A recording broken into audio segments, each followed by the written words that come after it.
Hello everyone, मैं सृष्टि हूँ और आज हम पढ़ रहे हैं फंक्शंस ऑफ न्यूट्रिएंट्स एनपीके। मैंने लास्ट वीडियो में भी बताया था कि डायरेक्टली एनपीके का फंक्शन पूछा जाता है क्योंकि ये बहुत इंपॉर्टेंट है।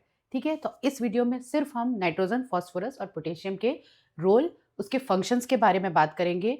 जो भी प्लांट में उसका काम है, उसकी इंपॉर्टेंस है, हम उसके बारे में बात करेंगे। ठीक है, तो चलिए वीडियो आगे बढ़ाते हैं। तो सबसे पहले हम नाइट्रोजन की बात करते हैं कि नाइट्रोजन का प्लांट में क्या फंक्शन है, उसका क्या रोल है। ठीक है, तो ये 4 पॉइंट्स हैं। इसको हम देखें तो ये 2 पॉइंट का मिला हुआ रूप है, तो कुल मिला के हम देखें तो इसके 5 पॉइंट्स हैं। तो ये 5 पॉइंट्स छोटे छोटे पार्ट में मैंने लिखा है, इसी तरह आप भी लिखिए और तो उससे याद हो जाए। जब आप आंसर लिखिए तो थोड़ा सा उसको एक्सपेंड कर ले, बहुत ज़्यादा एकदम शॉर्ट में लिखना ठीक नहीं है। आपको कम से कम कंप्लीट सेंटेंस होना चाहिए। आप जो बोल रहे हैं, आप जो लिखना चाह रहे हैं, वो टीचर को समझ आना चाहिए। ठीक है, तो first, essential component of amino acid, protein, nucleic acid. ठीक है, यहाँ तक हो गया फर्स्ट पॉइंट। सेकेंड पॉइंट आप कर सकते हैं, essential component of enzymes and coenzymes. तो this is the first point, this is the second point. ये दो बहुत इंपॉर्टेंट रोल है कि नाइट्रोजन जो है न्यूक्लिक एसिड, अमीनो एसिड और प्रोटीन्स का एक इंपॉर्टेंट कंस्टिट्यूंट है। इनके बिना ये सब चीज़ें नहीं बन सकती। और बहुत सारे एंजाइम्स और कोएंजाइम्स का भी ये एक इंपॉर्टेंट कंस्टिट्यूएंट है। ठीक है, 2 पॉइंट हुआ। अब थर्ड पॉइंट क्या है? क्लोरोफिल होता है। क्लोरोफिल के कारण क्या होता है? फोटोसिंथेसिस होता है। क्लोरोफिल में होता है नाइट्रोजन। तो अगर क्लोरोफिल इतना इंपॉर्टेंट है तो ऑब्वियसली नाइट्रोजन भी बहुत इंपॉर्टेंट है। ठीक है, फोर्थ पॉइंट है, it is the most important constituent of RNA and DNA. ठीक है, तो फोर्थ पॉइंट हो गया कि आरएनए और डीएनए का ये एक इंपॉर्टेंट कंस्टिट्यूएंट है। कौन? नाइट्रोजन। ठीक, फिफ्थ पॉइंट क्या है? It increases the protein content of the plant और ग्रोथ को, क्रॉप ग्रोथ को एनहेंस करता है। ठीक है, तो ये 5 पॉइंट है आपके नाइट्रोजन के। आप याद रखिए इसको, बहुत शॉर्ट में अभी नोट कर लीजिए, लेकिन एग्जाम में थोड़ा सा एक्सपेंड करके लिखिए। It is the nitrogen is the important constituent of RNA and DNA like ribose nucleic acid and diribose nucleic acid. इस तरह से आप थोड़ा सा डिटेल में इसको लिख सकते हैं। ठीक है, चलिए नेक्स्ट चलते हैं हम फास्फोरस के बारे में। फास्फोरस के क्या फंक्शंस हैं इसके देखिए, इसके 6 पॉइंट्स ऑलरेडी दिए हुए हैं। क्या क्या फंक्शन है? First, it stimulates the root development.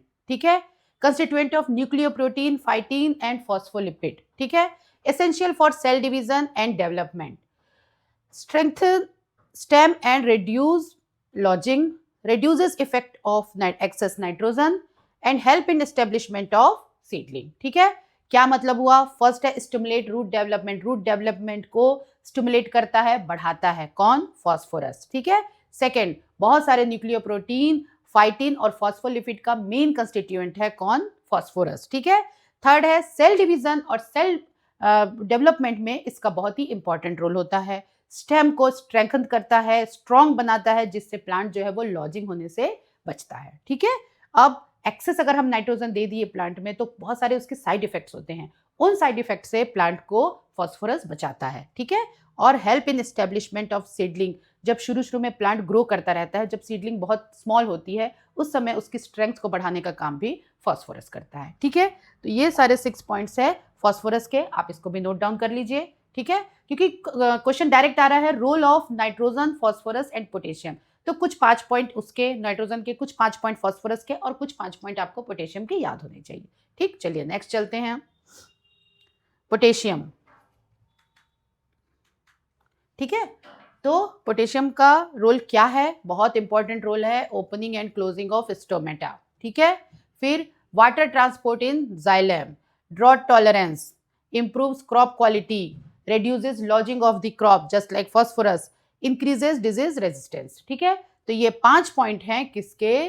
Potassium के। ये आप ध्यान रखिए कि ओपनिंग और क्लोजिंग ऑफ स्टोमेटा जो होता है उसमें कौन हेल्प करता है, उसको कौन रेगुलेट करता है? It is potassium. ठीक है, फिर वाटर का जो ट्रांसपोर्ट होता है जाइलम में, जिसके थ्रू पानी जो है वो रूट से ऊपर प्लांट पार्ट्स में आता है, लीव्स में, स्टेम में आता है, वो भी, उसमें भी बहुत इंपॉर्टेंट रोल होता है पोटेशियम का। ठीक है, ड्रॉट टॉलरेंस बढ़ाता है प्लांट में, क्रॉप क्वालिटी बढ़ाता है पोटेशियम प्लांट्स में, और लॉजिंग ऑफ क्रॉप्स को रिड्यूस करता है, क्रॉप्स को स्ट्रॉन्ग बनाता है, और बहुत इंपॉर्टेंट है कि ये डिजीज रेजिस्टेंस बढ़ाता है प्लांट्स में। ठीक है, तो ये सारे हो गए पोटेशियम के रोल। अब ध्यान रखिए तीनों के रोल बहुत छोटे छोटे पॉइंट में मैंने लिखा है, इसलिए ताकि आपको याद हो जाए, थोड़ा सा एक्सपेंड करने की जरूरत है। ठीक है, अब एक आपका टॉपिक है forms of nutrients absorb by plants. ठीक है, ये बहुत इंपॉर्टेंट है, अभी भी आगे भी अगर आपने पीजी किया तो उसमें भी ये हमेशा आपको काम आता रहेगा। तो इन फॉर्म्स को आप रट लीजिए, ठीक है, एकदम याद कर लीजिए कि कौन सा न्यूट्रिएंट किस फॉर्म में प्लांट एब्जॉर्ब करता है। ठीक, चलिए हम इसके बारे में देखते हैं।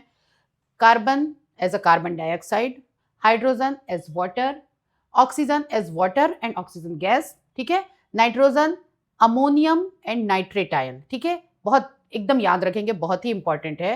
नाइट्रोजन दो फॉर्म में प्लांट एब्जॉर्ब करता है, एक अमोनियम आयन और दूसरा nitrate ion, NH4 plus NO3 minus. ठीक है, अब फॉस्फोरस, फॉस्फोरस भी दो फॉर्म में होता है, ये है डाई हाइड्रोजन फॉस्फेट और ये है हाइड्रोजन फॉस्फेट। ठीक है, तो H2PO4 सिंगल माइनस और HPO4 2 नेगेटिव। ठीक है, ये हो गया फॉस्फोरस। पोटेशियम का है potassium ion K plus, calcium का है calcium ion CF2 plus, magnesium का है मैग्नीशियम आयन Mg2 प्लस। ठीक है, सल्फर का है सल्फेट आयन SO4 2 माइनस और SO2। ठीक है, आयरन का है ferrous and ferric Fe2 plus and Fe3 plus, manganese का है मैंगनीज आयन Mn2 प्लस। ठीक है, बोरोन का है बोरेट H3BO3 माइनस। ठीक है, इसको बोरेट कहा जाता है। और जिंक है zinc ion 2 plus Zn, copper का है Cu2 प्लस, इसे क्यूप्रिक आयन कहा जाता है। मॉलिब्डेनम का है MoO4 2 नेगेटिव, इसे मॉलिब्डेट कहा जाता है। ठीक है, क्लोरीन का है क्लोरीन आयन Cl माइनस और निकल का है निकल Ni2 प्लस। ठीक है, तो ये सारे जो फॉर्म्स हैं, सारे फॉर्म्स आपको याद होने चाहिए, इनको आप नोट डाउन कर लीजिए। और बहुत इंपॉर्टेंट है आपके नाइट्रोजन, फॉस्फोरस और पोटेशियम के फॉर्म, ये अक्सर पूछे जाते हैं कि ये किस फॉर्म में आप प्लांट लेता है, और लेकिन आपको सारे ही याद होने चाहिए, बहुत इंपॉर्टेंट है। ठीक है, हो सकता है आपके 2 नंबर के क्वेश्चन में 4-5 इन्होंने दे दिया और कहा कि आप इनके फॉर्म ऑफ एब्जॉर्प्शन बताइए, तो आपको ये सारे याद होने चाहिए। ठीक है, तो इसको आप नोट डाउन कर लीजिए। Carbon, hydrogen, oxygen, nitrogen, phosphorus, potassium, calcium, magnesium, sulphur, iron, iron के 2 फॉर्म हैं Fe2 plus Fe3 plus, manganese, boron, borate है और H3BO3 भी है इसका, यहाँ पे भी ये H3BO3 बोरिक एसिड, ये भी आप मेंशन कर सकते हैं। Zn2 प्लस, कॉपर का, क्यूप्रिक आयन, मॉलिब्डेट, क्लोरीन, निकल आयन। ठीक है, तो ये सारा जो है ये है forms of nutrient absorb by plants. ठीक है, अब ये एक कंपैरिजन टेबल बना हुआ है एनपीके का, इस टेबल को भी याद रखिए, इसका फोटो ले लीजिए या इसको बना लीजिए। अगर आपको टेबल भी याद रहा सिर्फ, तो आपका 4 नंबर का क्वेश्चन आप लिख सकेंगे। ठीक है, इस टेबल के बारे में अपन डिस्कशन कर लेते हैं।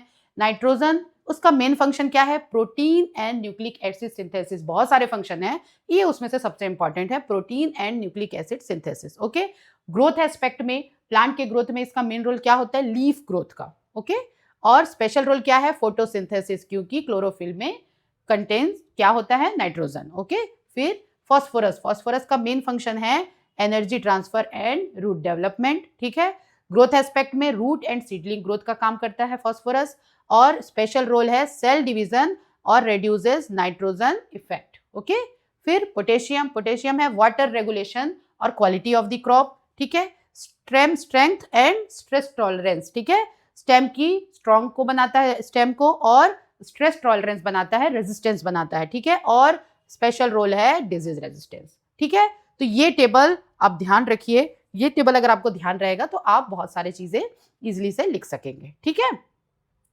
तो ये हो गया आपका आज का टॉपिक, यहां पर खत्म करते हैं। क्वेश्चन में इसमें इंपॉर्टेंट डायरेक्टली क्वेश्चन ये आ जाता है कि रोल ऑफ एनपीके क्या है। ठीक है, और दूसरा जो फॉर्म्स मैंने बताया, forms of the nutrients absorbed by the plant, उसको अच्छे से लिख लीजिए, अच्छे से याद कर लीजिए। वो अभी, वो नेक्स्ट सेमेस्टर में, उसके नेक्स्ट सेमेस्टर में, वो आपको 4 साल तक काम आना ही है। ठीक है, तो एक चार्ट बना के कहीं पे आप चिपका लीजिए और उसे रट लीजिए। ठीक है, तो चलिए आज का ये टॉपिक हम यहीं खत्म करते हैं, नेक्स्ट टॉपिक में फिर मिलेंगे। तब तक के लिए बेस्ट ऑफ लक। जिन्होंने सब्सक्राइब नहीं किया है कर लीजिए, लाइक करिए, अपने दोस्तों के साथ शेयर करिए।